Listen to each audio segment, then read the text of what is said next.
অভিযুক্তরা গ্রেপ্তার না হওয়ায় রবিবার বিক্ষোভ দেখালো করলা ভ্যালি চা বাগানের শ্রমিকেরা। চা শ্রমিক কিশোর খেড়িয়ার ওপর ধারালো অস্ত্র নিয়ে আক্রমণ করে দুষ্কৃতীরা। অভিযোগের 2 সপ্তাহ পরেও গ্রেপ্তার হয়নি তারা। এরই প্রতিবাদে জলপাইগুড়ি কোতোয়ালি থানা ঘেরাও করে বিক্ষোভ দেখালো চা শ্রমিকেরা। এদিন কিশোর খেড়িয়ার স্ত্রী সুমিতা খেড়িয়া জানিয়েছেন, গত 4 তারিখ বারুনি মেলায় গিয়েছিলেন পরিবারের সকলে। ফেরার সময় রাস্তায় জায়গা দেওয়া নিয়ে বাগানের এক যুবক অঙ্গদ মুন্ডার সাথে বচসা হয়। সেই সময় ওই যুবক স্বামীকে ধারালো অস্ত্র দিয়ে পেটে এবং মাথায় আঘাত করে। বর্তমানে স্বামী হাসপাতালে চিকিৎসাধীন।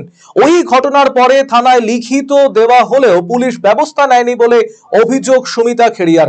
এদিন করলা ভ্যালি চা বাগানের শতাধিক চা শ্রমিক থানার ভেতরে গিয়ে বিক্ষোভ দেখাতে চাইলে ব্যারিকেড দিয়ে তাদের আটকে দেওয়া হয় বলে অভিযোগ। শেষে গেটের সামনেই তারা বসে পড়ে, যদিও পরবর্তীতে পুলিশি আশ্বাসে বিক্ষোভ তুলে নেয় শ্রমিকেরা।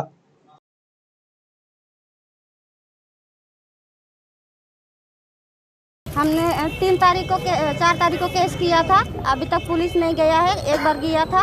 हुआ क्या था? हम लोग मेला गए थे, फैमिली गए थे, तो हम लोग मेला से निकल गए। फिर हमारा हस्बैंड ने कहा बच्चे सब है तो तुम लोग टोटो में चलो, हम लोग आ रहे हैं। तो हम लोग तो निकल गए।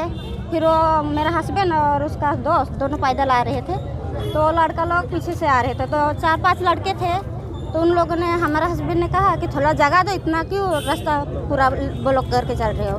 बस इसीलिए उन लोग को इसे धक्का वक्का करके चाकू मार दिया। चाकू से मारा? हाँ, चाकू मार दिया। फिर हॉस्पिटल में रहे सके बताओ। हॉस्पिटल में फिर उसी दिन उसको हॉस्पिटल लेके गए। कहाँ कहाँ लगी बताए थे? यहाँ पे चाकू लगा था, फिर सिर में काट दिया है यहाँ पे। রায়গঞ্জবাসীদের জন্য সুখবর, যারা দীর্ঘদিন ধরে পেটের সমস্যায় ভুগছেন তাদের জন্য রায়গঞ্জ দিশারিতে আসছেন ব্যাঙ্গালোরের প্রখ্যাত গ্যাস্ট্রোএন্টারোলজিস্ট ডাক্তার ইরশাদ আলী এইচএমডি ডিএনবি। এখন থেকে প্রতি মাসে নির্দিষ্ট দিনে ডাক্তারবাবুকে দেখাতে আজই যোগাযোগ করুন দিশারি হেলথ কেয়ার উকিলপাড়া রায়গঞ্জ শাখায়। যোগাযোগ করুন 7477785509 এই নম্বরে এবং 7477785512 এই নম্বরে।